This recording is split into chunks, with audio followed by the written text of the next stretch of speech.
Nah, memang betul tadi keterbatasan dalam hal selama ini kerjasama kawasan khususnya Jabodetabek JUR ini lebih kepada aktivasi kerjasamanya. Nah, namun kebijakan ini tentu perlu dikalkulasi lagi, diramu lagi agar dampaknya tidak hanya menguntungkan DKI, itu tadi yang saya sampaikan, jadi juga berdampak kepada daerah sekitar. Nah, dalam mencapai tujuan itu, kami berharapnya tentu ada keterlibatan semua stakeholder, baik itu kelompok masyarakat, ataupun komunitas masyarakat, ataupun generasi muda dalam upaya membangun kota.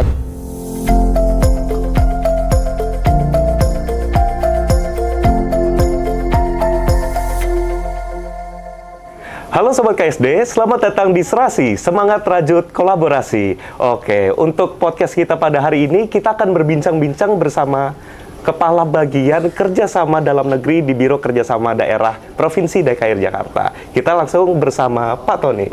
Kabar baik, Pak? Alhamdulillah, baik, Oke. Mas Rizky.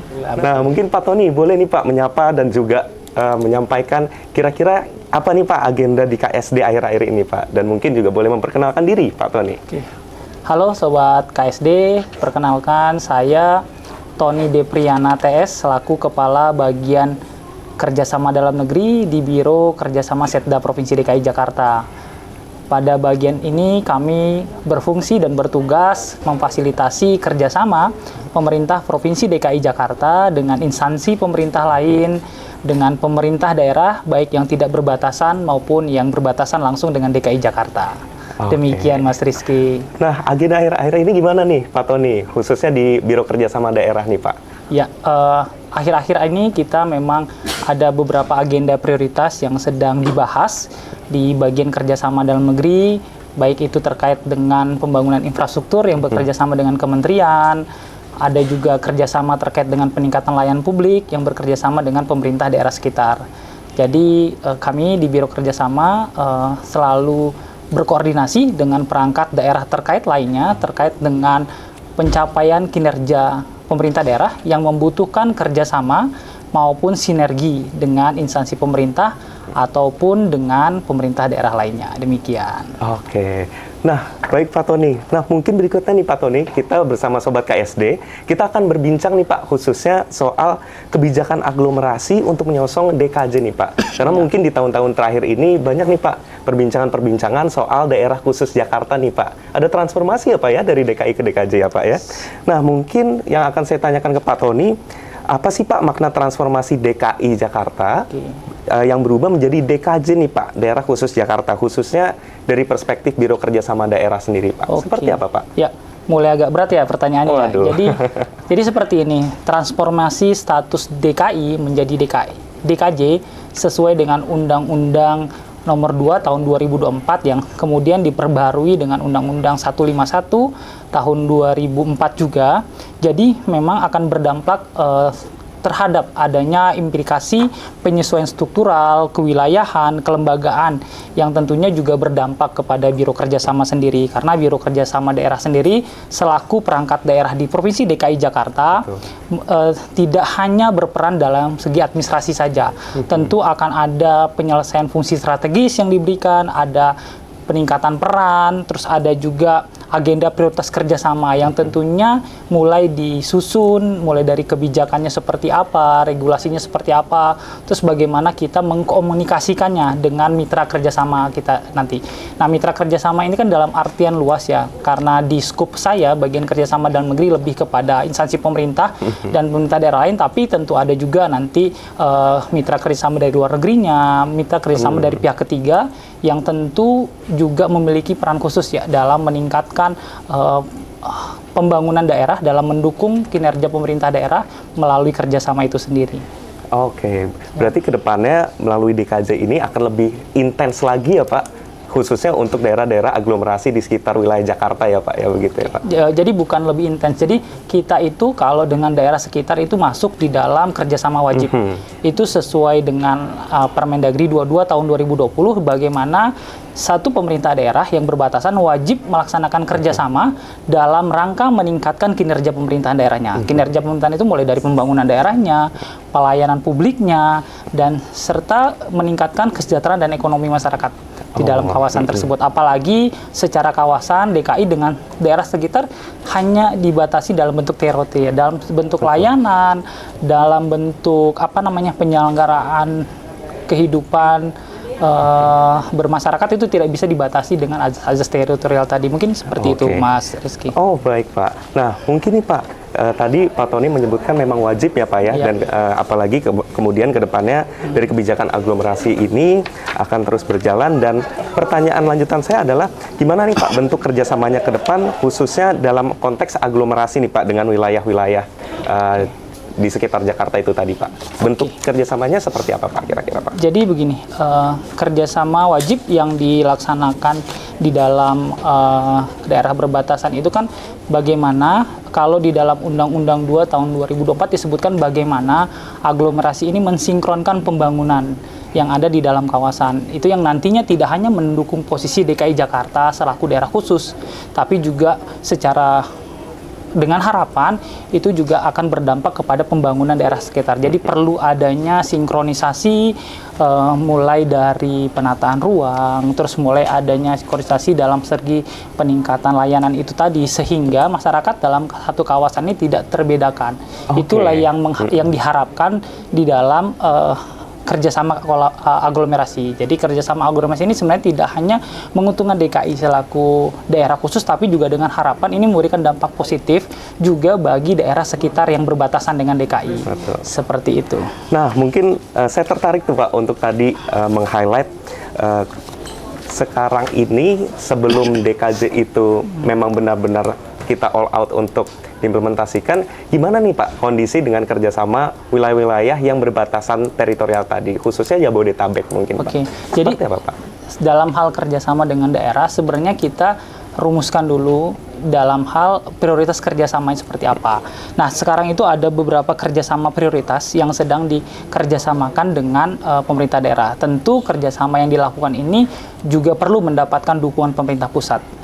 Jadi ada hal beberapa program, yang pertama kayak banjir, transportasi, penataan pemukiman, terus penyediaan air bersih, lingkungan hidup dalam hal ini pengolahan sampah, sanitasi, dan pengembangan wilayah pesisir. Itu yang ditetapkan menjadi kerjasama prioritas di dalam kawasan aglomerasi. Nanti kiranya setelah adanya kerjasama prioritas yang dituangkan di dalam undang-undang tadi, itu menjadi dasar kita bersama daerah sekitar untuk membahas pola kerjasamanya seperti apa, pembagian tugasnya seperti apa. Tapi intinya kerjasama aglomerasi ini perlu mendapatkan sokongan dari pemerintah pusat. Tentu, Pak. Karena betul dalam mengolah kawasan tentu ada prioritas-prioritas masing-masing. Nah, itu yang harus dipadukan melalui kebijakan pemerintah pusat tadi. Di samping kebijakan, pemerintah pusat juga harus memberikan semacam dukungan insentif sehingga perbedaan dalam hal pemberian layanan dengan daerah sekitar bisa dimitigasi dan disamaratakan seperti itu. Dan mungkin juga sebagai salah satu cara mengoptimalkan kerjasama antar daerah khususnya yang berdekatan dengan Jakarta dari pemerintah pusat itu ya Pak ya berarti ya? Ya, kita dalam hal ini pemerintah Provinsi DKI Jakarta dalam proses pembahasan kerjasama dengan daerah sekitar berupaya melibatkan pemerintah pusat dengan harapan pemerintah pusat menjadikan bagian ini program prioritas juga yang harus diselesaikan bersama. Dalam hal contohnya banjir, dalam menyelesaikan banjir tentu DKI Jakarta tidak bisa sendiri. Begitu juga dengan permasalahan-permasalahan lainnya, DKI Jakarta tidak akan bisa menyelesaikan masalah itu sendiri tanpa adanya kekompakan bersama gitu. Itu yang perlu dibahas. Nah, itu yang nanti kami tuangkan di dalam konsep kerjasamanya seperti apa. Nah, memang betul tadi keterbatasan dalam hal selama ini kerjasama kawasan khususnya Jabodetabek JUR ini lebih kepada aktivasi kerjasamanya, kekuatan sumber daya dalam hal ini anggaran untuk mengeksekusi kebijakan itu. Itu yang kami harapkan semua program yang dibahas bersama pemerintah daerah ini nanti mendapatkan dukungan dari pemerintah pusat seperti itu. Jadi ada peran pemerintah juga, tapi juga ada pemerintah pusat. Nah, namun yang tidak kalah pentingnya adalah DKI Jakarta tentu harus didukung oleh semua daerah mitranya, semua daerah kawasan aglomerasi, sehingga kita sama dulu nih dalam hal bekerjasama, samakan dulu persepsi kita, tujuan kita kerjasama. Nah, nanti baru kita selanjutnya membahas terkait dengan masing-masing tugas dari masing-masing pihak itu dalam melaksanakan menuntaskan permasalahan yang sifatnya kawasan regional. Demikian, Mas. Dan mungkin harapannya ke depan supaya bisa terjadi trickle down effect ke daerah-daerah sekitarnya lebih lanjut lagi ya Pak ya? Ya, berarti betul. Baik Pak. Nah mungkin kalau sekarang kita ngomongin kerjasama antar daerah nih Pak, apalagi tadi konteksnya juga aglomerasi. Nah gimana dari Biro Kerjasama Daerah nih Pak, melinearkan prosesi kerjasama dengan kebijakan aglomerasi nih Pak? Gimana cara melinearkannya Pak? Oke, jadi beberapa instrumen yang coba kita, tadi kan sudah ya ditetapkan dalam undang-undang masalah prioritasnya apa. Betul, Pak. Nah, beberapa indikator yang coba kita selaraskan dengan pemerintah pusat itu, kami di Biro Kerjasama sudah membuat semacam kajian Grand Design Kerjasama DKI Jakarta. Nah, Grand Design Kerjasama DKI Jakarta ini ada beberapa mitra di dalamnya, termasuk pemerintah daerah. Jadi di dalam Grand Design Kerjasama itu juga digambarkan program-program apa yang kiranya bisa diselaraskan. Memang beberapa tahun lalu ada semacam pemberian insentif dan disinsentif kepada pemerintah dalam arti mendukung program pemerintah DKI Jakarta. Nah, namun kebijakan ini tentu perlu dikalkulasi lagi, diramu lagi agar dampaknya tidak hanya menguntungkan DKI. Betul. Itu tadi yang saya sampaikan, jadi juga berdampak kepada daerah sekitar. Yang penting kita dalam hal kebersamaan tidak dalam hal ikut campur dalam kewenangan, tapi kita bagaimana menyebar luasan kemanfaatan kerjasama. Ya, iya, begitu tadi. Nah, mungkin, kira-kira nih Pak, kalau tadi menyelaraskannya seperti itu, lantas bentuk konkret kerjasama DKI dengan wilayah sekitarnya nih Pak, untuk mendukung kebijakan aglomerasi ini Pak, seperti apa Pak kira-kira Pak?